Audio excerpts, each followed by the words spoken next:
Nourrissant, pratique et surtout pas cher, le kebab fait fureur chez les jeunes. En France, 10 kebabs sont mangés chaque seconde, soit 310 millions chaque année. Après l'Allemagne, nous sommes le pays qui possède le plus de snacks kebab en Europe. La particularité de ce sandwich, c'est sa viande grillée sur une broche tournante. Appétissant.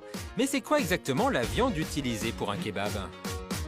Est-ce que vous aimez les kebabs? Est-ce que vous en mangez? Je ne sais même pas ce que c'est. C'est bon, ouais, parce qu'il y a dedans. Ouais, vous savez quelle viande on utilise pour faire un kebab?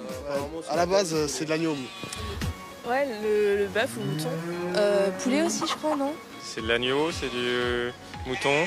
Et avant, c'était du veau, je crois. Je veux pas dire de bêtises, mais c'est de la chèvre, non? Ou du mouton. Vous savez comment elle est fabriquée? Ah non, pas du tout. Gros, ça doit être de mauvaise qualité, mais on s'en plaint pas. Du moment que je tombe pas malade, je me pose pas vraiment la question, non. J'ai pas envie de savoir. Mais vous en mangez quand même. Mais j'en mange quand même parce que c'est très bon. Bon, de la chèvre, on ne pense pas, mais dinde, poulet, agneau ou bœuf, que trouve-t-on dans un kebab?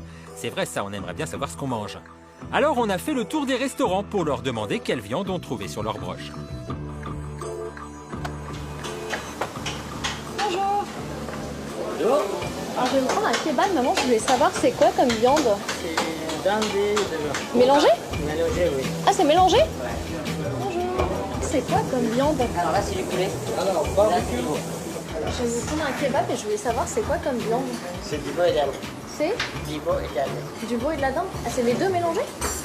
D'accord. Pourquoi vous mélangez les deux? Sauce. Et juste, je comprends pas pourquoi vous mélangez deux viandes. Et Pour deux pourquoi? raisons. Ah, dites-moi. Si c'est que veau, c'est trop gras. Pour balancer, le dinde, c'est le foie gras et un peu sec. D'accord. Pour avoir une goût normale pour tout le monde, on le mélange.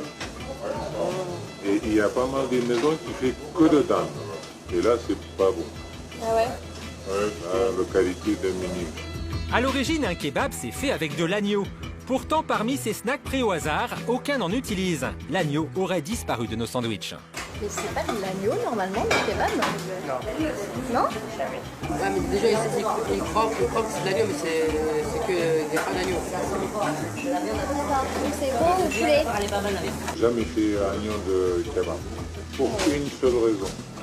Pourquoi? Non, c'est trop cher. Ah, c'est trop cher. À 5,50, vous imaginez?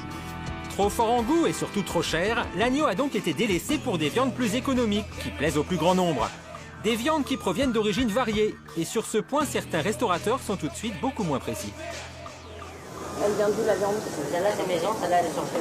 Dehors de Paris, 80% des kebabs sont surgelés. Viande, c'est boucherie.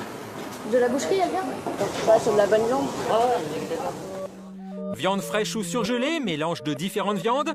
C'est pas qu'on s'inquiète, mais on a voulu en savoir plus. Direction un laboratoire spécialisé dans l'étude alimentaire. On leur a apporté 3 kebabs achetés dans différents restaurants au même prix, 5,50 €. A priori donc, 3 fois le même sandwich. Pourtant, vous allez le voir, les résultats d'un échantillon à l'autre sont particulièrement différents et pour le moins surprenants. Nous avons procédé à des analyses à partir d'une centaine de milligrammes pour chaque viande.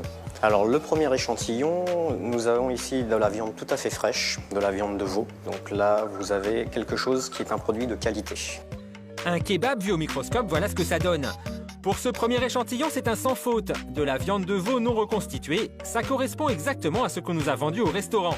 En revanche, mauvais point pour le deuxième échantillon.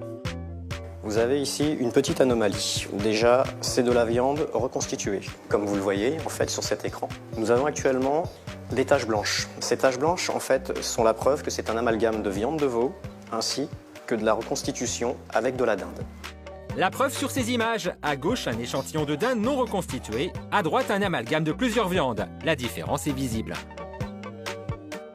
On y a d'ailleurs rajouté quelques liants qui sont ici pour tenir un peu la viande. C'est un produit de moindre qualité qui est plutôt gras.